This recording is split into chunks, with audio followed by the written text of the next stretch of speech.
Here we go. Hey, what's up, everyone? This is Coach Richardson with Becoming Uncommon. I have André Chapman here. We had the pleasure of having him speak to our student athletes here at Cerritos College.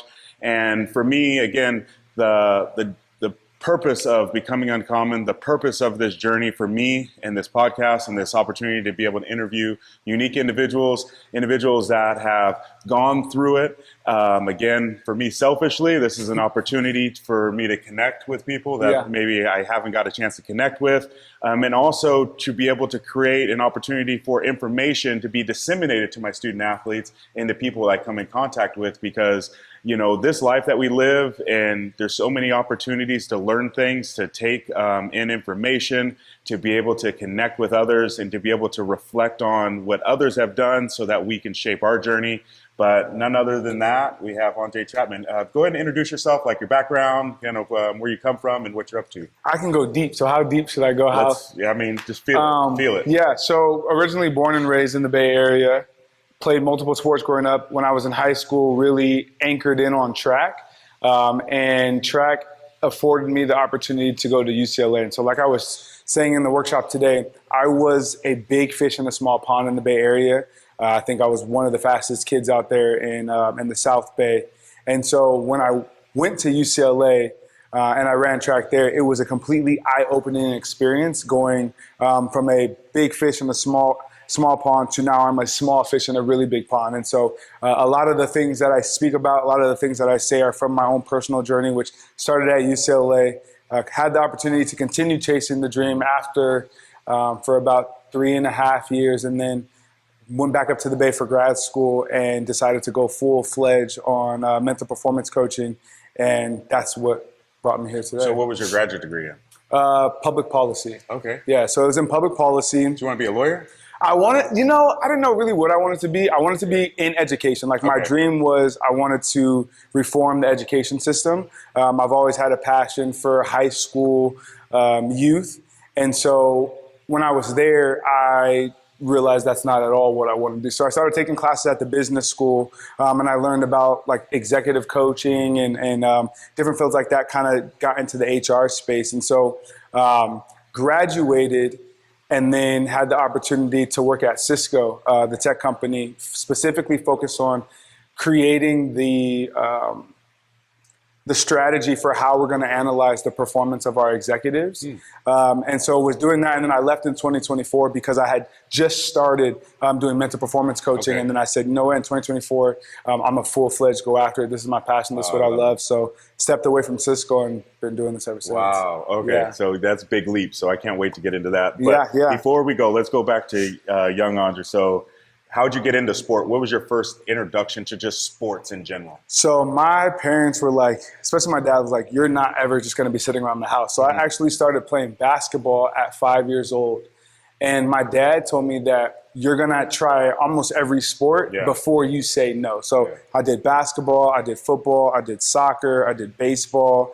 And those were the biggest four that I did. And I remember I just didn't like football. Like the contact was not something that I wanted to do, but my dad was like, you're going to try it. Yeah. So I did that, and then really took a liking to basketball. And I would say in about seventh grade, fifth, from the beginning, I've always been tall. I've always been bigger than everybody. So I've always played like a power forward or the center because I was just taller than everybody as a kid. And so then once I started getting to 6th and 7th grade, I was still one of the tallest. And then I get to high school and everybody's just sprouting up around me. And so they're like, hey, we need you to now be a wing. And I'm like, I've never practiced dribbling. I've never practiced shooting. No. I've perfected being under the basket. There's no way that I'm going to be able to make this transition from these last 15 years of being a big man to now being able to shoot and being able to dribble. So I was like, this is just not going to work at all. And so then I had started track when I was in 7th grade going into 8th grade. I ran track for one summer and I fell in love with it. And so my first year in high school, I did basketball, football, track. My sophomore year, did basketball and track. And then that's when they were like, hey, you really got to play the wing. Yeah. And so then my last 2 years, I just focused on track. Okay. Yeah. So you you hung up the basketball shoes. I had to. You hung up the J's. Yeah. So you played freshman, sophomore year, didn't do junior, senior year. Yeah, and I remember the coach, he had actually asked me like, hey, I want you to try out. But by then, I knew that my passion for basketball was not it. Well, I kind of love the part of your journey because, like, one thing that I do here at community college is like yes, I got to recruit, I got to bring them in. Yeah, but another thing is I got to get them out. Like, I really pride our program on preparing our student athletes for the next chapter. Sometimes it's competing at the next level. Sometimes it's just going to school. Sometimes it's finding a trade, whatever it is. Like, that's what I want to do. I want to help cultivate the confidence and the intentionality of what is next, right? Yeah.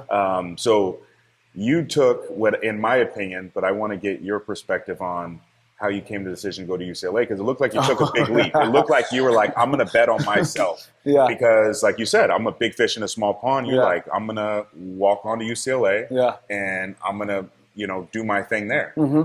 Because I'm sure like you could have went to community college. I'm sure you could have went to a lot of maybe local mid-major schools and been, kind of a little bit more prominence, stepping on campus. But what led to that? Like, how'd that come about? I was getting recruited to like more Ivy Leagues and when I was in high school. And I remember I took an official visit to Georgetown. I wasn't impressed with the campus, but we were like, hey, this is a big name school, great education, track. Al Iverson went there. You know what I'm saying? So I'm like, okay, AI before AI, right?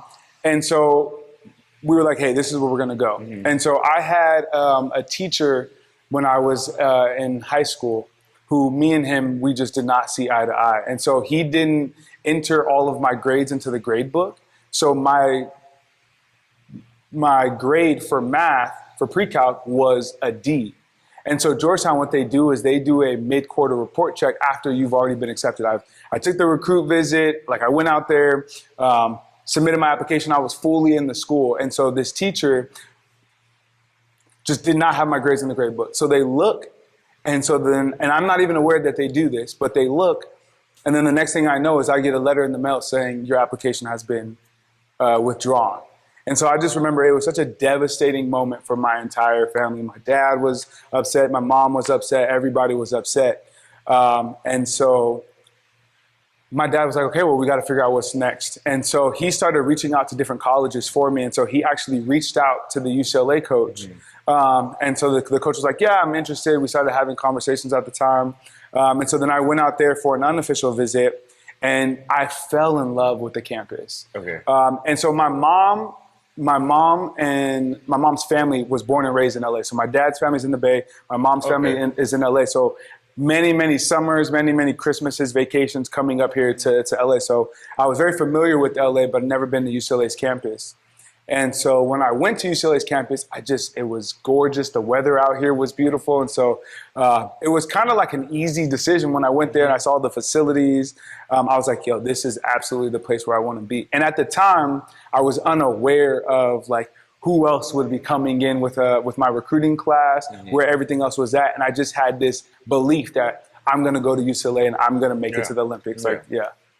That's wild. Yeah. Because were there any other options or like things that were on the table outside of UCLA, like that you had been talking to or that were serious considerations? So I was talking to the Arizona State coach, but my dad was like, we're not going to Arizona State. We're not going to Arizona State. I got accepted to Oregon. I got accepted to TCU. I was talking to the TCU coach. And then I was talking to some, like, I think it was UC Irvine I think it was UC Irvine, the Citadel. I was talking to, I think it was the University of Memphis, a school in Memphis as well too.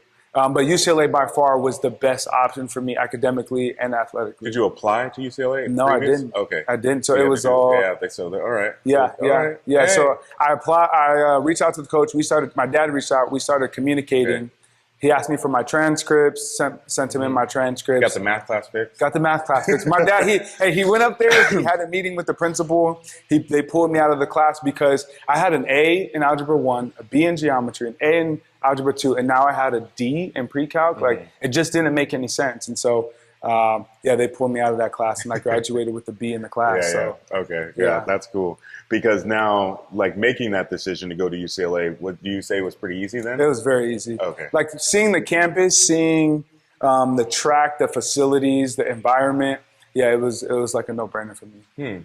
Then when now going into like your first year at UCLA, like what I'm thinking about is like, obviously, you know, kind of, because, you keep saying South Bay Area, but I know there's pockets. So like the Bay Area people are like, What is it? Like, so what is the... South Bay is San Jose. Okay. So you got San Francisco, Oakland, San Jose. Those are like the three triangles. Where'd you grow up? San Jose.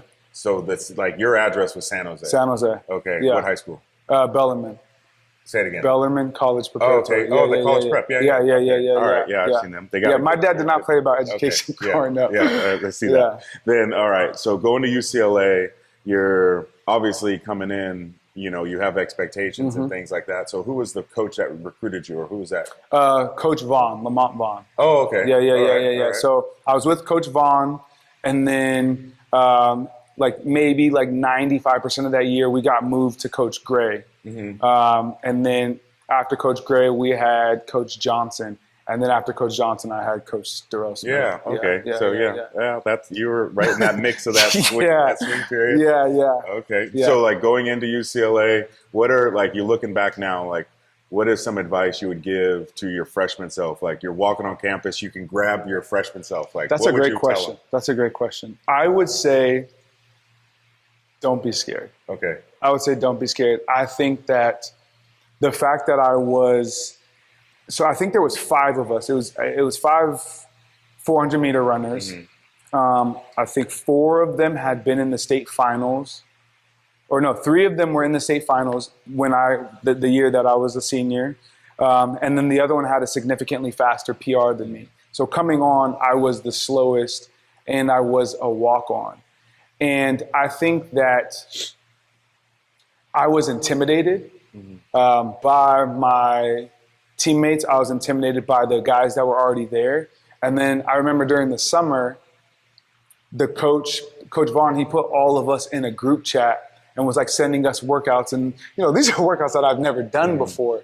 And then one of the seniors, he started a group chat with just us, and he was like, this is going to be the hardest thing you ever do. So get your mind right now. You're going to want to quit. You're going to want to. So coming in, I was already intimidated. And so then when the workouts start, I was operating from this place of, you are the slowest. You are the only one not on scholarship. So I feel like I was creating a self-fulfilling prophecy in the sense that these were the things that I was believing. So I was going out there and I was executing on those things. So I would tell myself, you don't have to identify with those things. Yeah. You don't have to, it's a brand new slate. And I think it was also challenging because I was a big fish back in San Jose.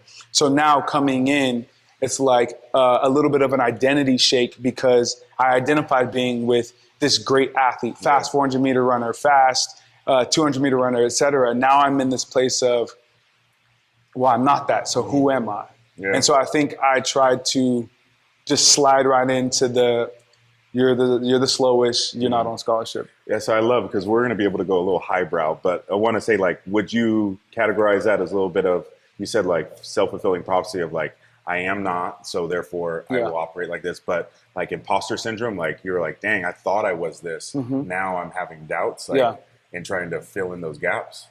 I definitely think so. That's a great question.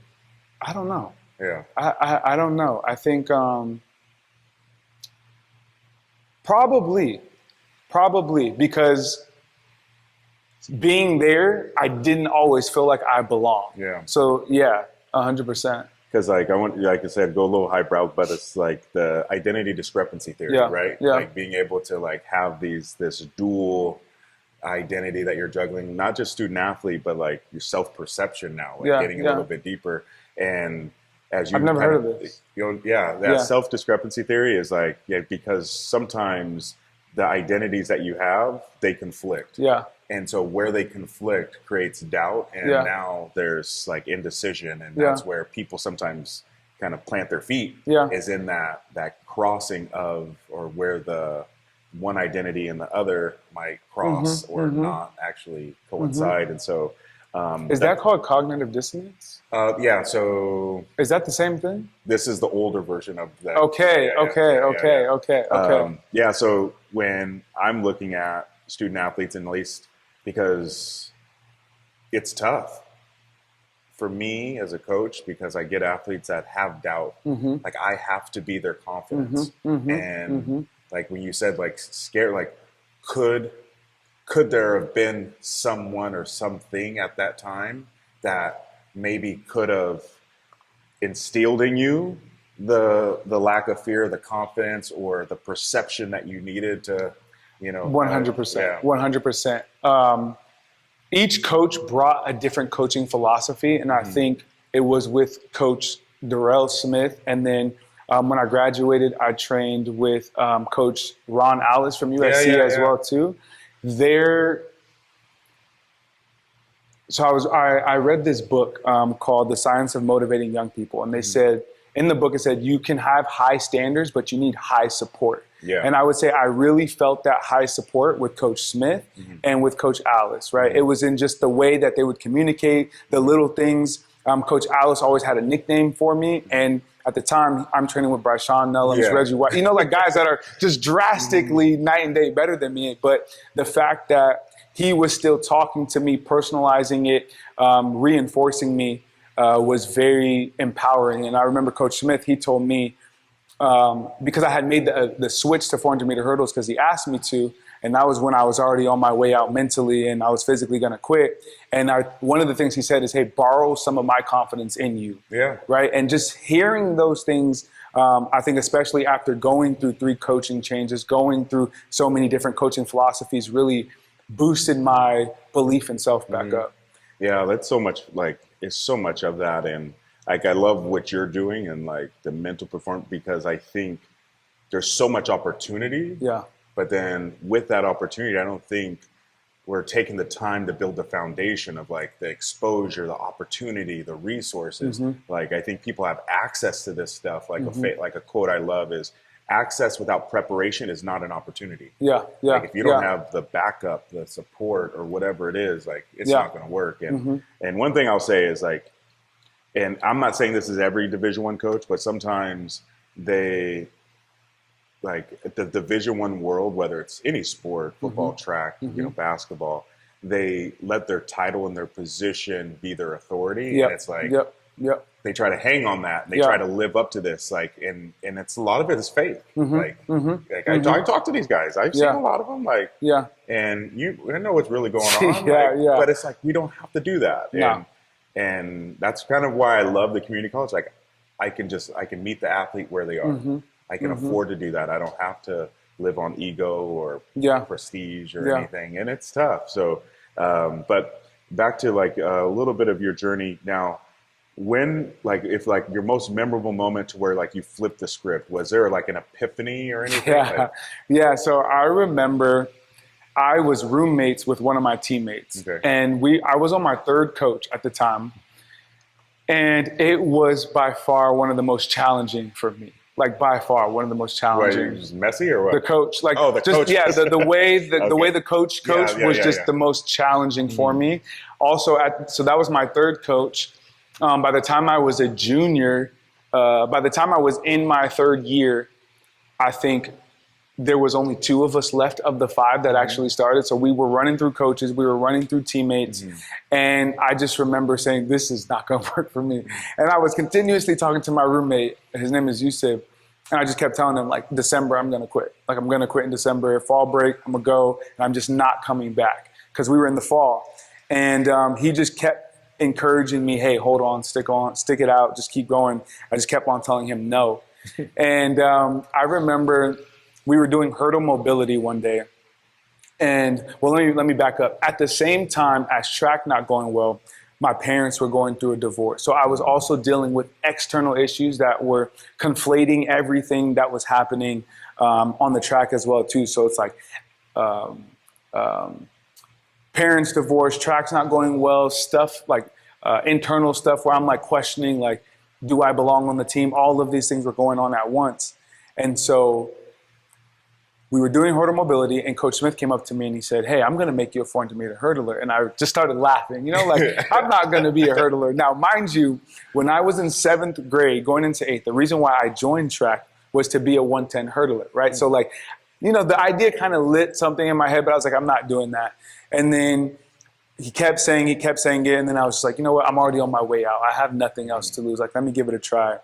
And so I remember I went home that December, and it was a very challenging time for the holidays. My parents' divorce was like really finalizing. And I just told myself, like, let's just get it. And so I remember I think it was both Coach Hayes and Coach Smith at the time. And I said, can I redshirt this season? Mm-hmm. I wasn't on scholarship, so in my head, it's like a no-brainer. Yeah. And so, Coach Hayes was like, we'll talk about this when you get back, et cetera. And then when I got back, it was like, hey, you're going to redshirt. And so I decided to redshirt. And then at the same time as me redshirting, I got involved in extracurriculars on campus. Okay. So I became a member of Phi Beta Sigma fraternity, joined the UCLA Black Business Student Association as the vice president, joined the sign language club. So I was expanding my identity outside of just track. And so I think a culmination of having a break from track, I was still practicing. I would run at like all-comer meets or open meets. I was developing a community outside of track.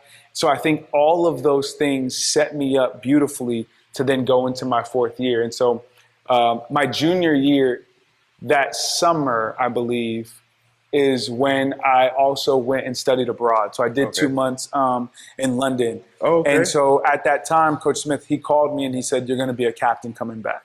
And so I think that whole like January, December to like that June or July was just a period of me shedding and letting go and saying, this is a new, fresh start, exercising other parts of my identity, and then coming back on campus like actually ready to rock and roll and have a good time. Wow. Yeah. That's cool. That's because like like you said, it's like almost the inciting incident of the story. Right? Like all that was the foundation, and now it's like that was the turning point. Yeah. That's pretty, like, was that because some people could look at like, oh man, I'm gonna do these other things, like you're hedging your bet.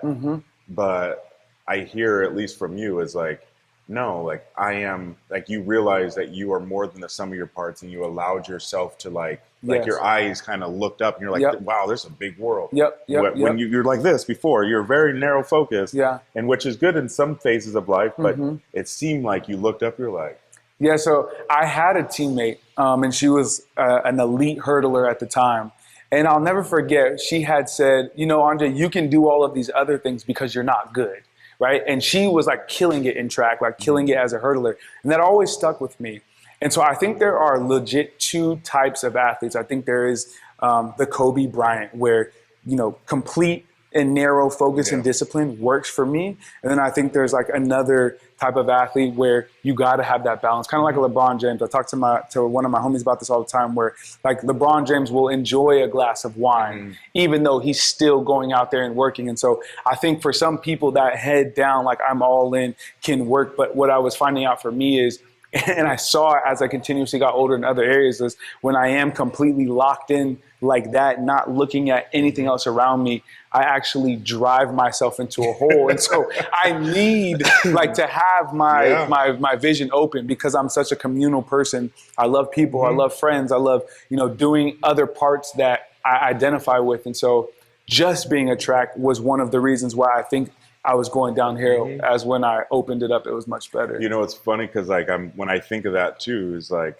there's coaches that are like that. Like if you were like this as an athlete, or like you coached like this, like, head down, grind, and somebody was successful, you're like, it must That's work. it. Yeah. Well, no, like there's different people like, with different attributes and different personality traits. Like, like, and that's a hard thing as a coach. I can say like, because I know that it'd be so much easier if I just coached one way, and if I coached everybody the same way, like, but it's not doesn't work that way. It doesn't. And it's hard to do that though. Like you takes time and energy and effort. Yes. Yeah. It does, but it's what I found. It's so worth it. 100%. I love Phil Jackson's book 11 Rings because he talks about coaching Kobe Bryant, coaching Shaq, coaching Dennis Rodman, and it wasn't like a one size fits all. It's like you got to exercise different type of coaching for different type of athletes to then bring the best out of that athlete.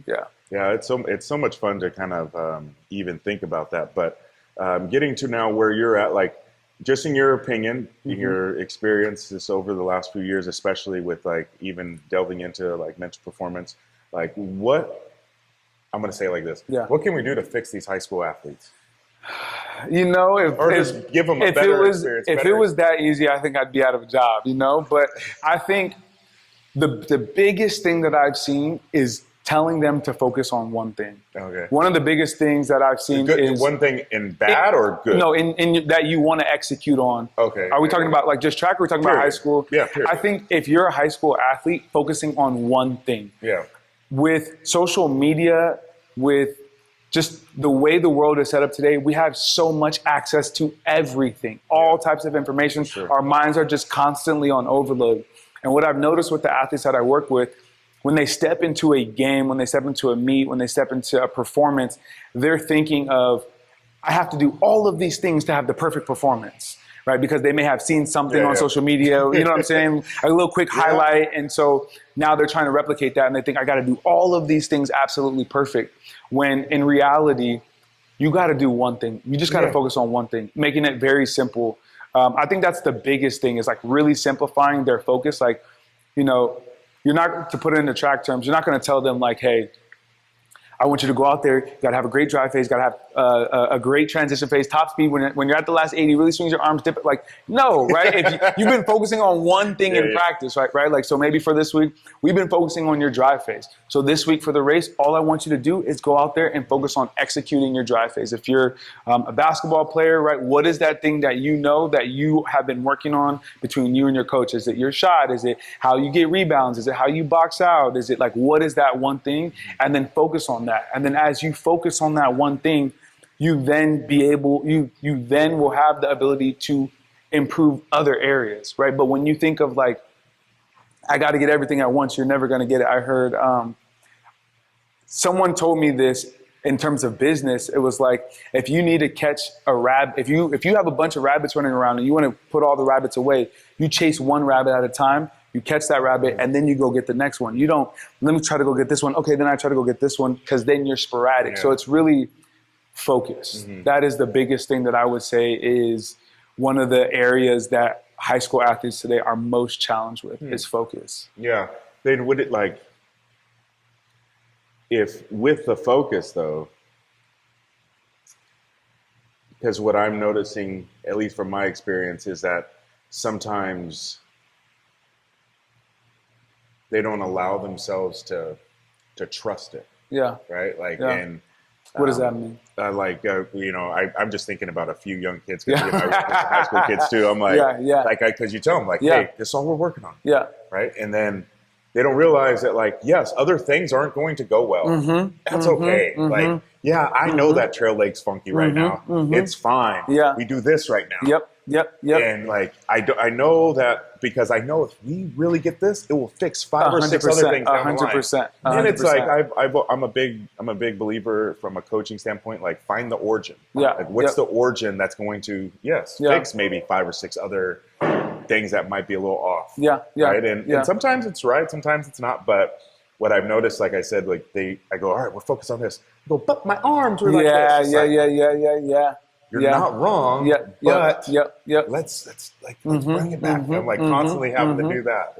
It's been a big push and pull. I think because we have so much access, like if you think about teenagers, they're constantly multitasking. Whereas back in the day, it's like, hey, when we do homework, we do homework, then we eat, then we go play outside, right? There's so many, you're finishing one thing and then you're going to do the other, where it's like now you eat, you may pick up your phone, you're scrolling, you're eating, right? So you're not even practicing the skill of focus even outside of your sport. So then when you try to get into your sport, you're not able to focus because nowhere else in your life are you practicing that skill of focus. So were you the type of person that was able to study and listen to music? No, I still am not that type of person. But like the kids today now, right? So like one of the, I also they're watching YouTube videos. Yeah. Like, So, what do you mean you're watching a YouTube video? Like, yes. And so, I don't know. I can't, I was not that type of person. So I don't want to be the type of person that tells an athlete like that doesn't work, but how you do one thing is how you do everything. Yeah. So if you're doing that in one area, in other areas where you're going to need to fully lock in, it's going to be challenging because you've been teaching yourself, let's read my English homework while listening to rap. Like it's just it's not going to work. So my wife she thinks I'm crazy because, and now I'm exposing myself a little bit. My study music, when I'm reading and when I'm writing and I'm like in something and like I'm reading like, and I'm doing stuff and like, whether it's like research articles or whatever. And she sees me like kind of like multi-screen grinding. And she listened, I have my headphones on. Dubstep. Oh my God. Okay, well that's not bad. That's not bad. That's not bad. I listen to house, right? So like I think it's whatever gets you in that mood, but I think the lyrics is the part. Oh yeah. The lyrics is the part where you're reading. No chorus. Exactly. Bunch of noise. I think that's still practicing focus, and that I would say that's actually helping you get locked in. Now, I was blaming my ADD. Okay, okay. That's what I was blaming it on. But now going like from a coaching standpoint. And you've watched coaches, you've seen people coaching, you've experienced a variety of different coaches. What is something that coaches can do to be effective to kind of help with mental performance? Anything that's like you're like it's a glaring misnomer or something that you're like this is constantly overlooked, something that's maybe underrated when it comes to a coach's impact when it comes to like helping the athlete's mental performance? That's a great question. At least one thing I see is just that coaches focus too much like on the workout, too much emphasis on like the training or the technique and not enough on the person. And sometimes that's a disconnect. And one thing that I do, because I'm an introvert, so I'm not good at small talk. I am the worst small talker. I have so many horror stories about me going, I'm going to do some small talk and it just go horribly wrong. And I'm like regretting it. But I'll go, hey, what's your favorite food? Like a kid I don't normally interact with, like say for instance, like my distance kids or something. What's your favorite movie? What do you like to do on weekends? I'll try to do that because that helps me get to know them and it helps like those things. My athletes out here, sometimes when I see them getting frustrated, I'll do like small talk things that I've already have kind of like pre-programmed just to get to know them. And so that's one thing I notice is like when they feel that you care, 100%, they go the little bit extra mile. 100%. But again, like I'm new to high school, but like, I mean, obviously, so what is something that you think is something that coaches can really maybe lock in on or is like underrated?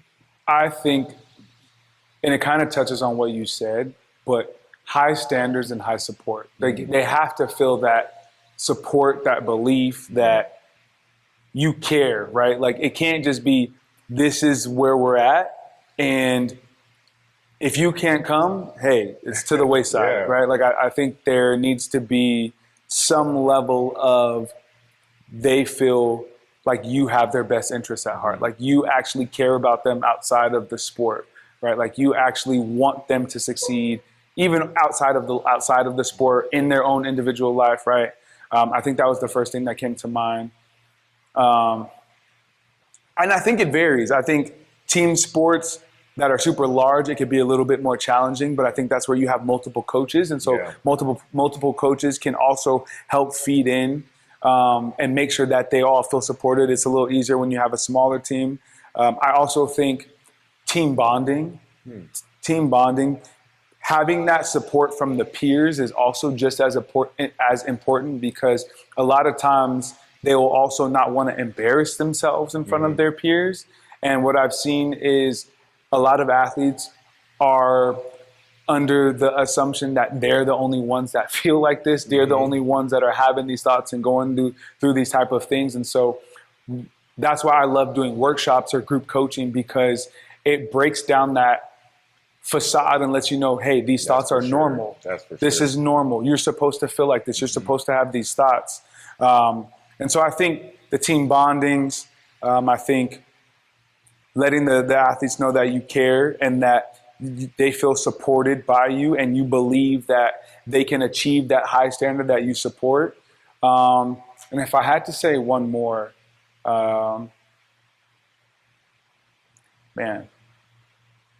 I had to say one more thing, I think those are going to be my two biggest ones, like support and team bonding.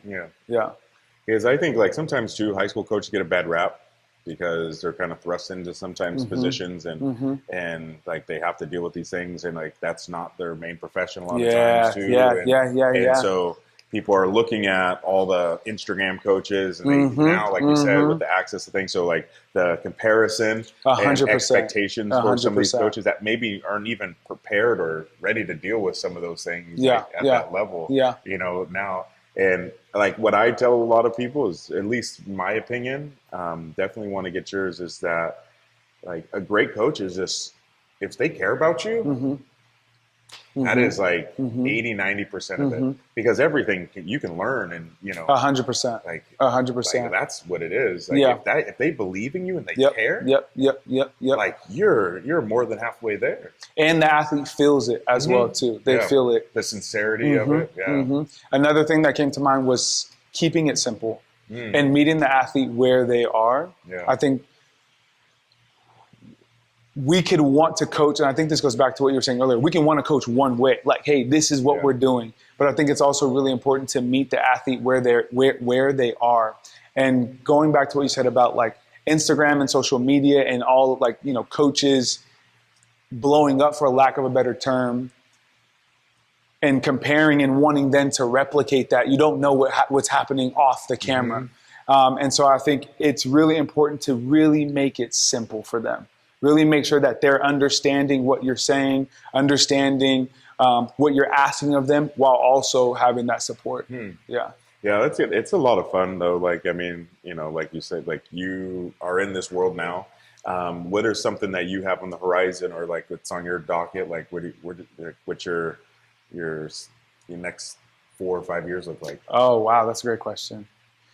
My next 4 to 5 years, the business that I started, Winning Edge Performance, has been significantly growing, especially in the Bay Area. So much to the point. So I've been coaching track for the last like 3-4 years. And that's why I've seen you at Arcadia and stuff like that. So much to the point of like, I'm going to have to take a step back from coaching track, which excites me because I feel like there are so many more athletes that are challenged with being able to perform. And what I'm seeing too is it's impacting non-athletes in other areas. So I just recently taught a class at Bellarmine, but it was not internal, it was external for any type of student that wanted to join. They just allowed me to host the class at their school, and it was on Sundays.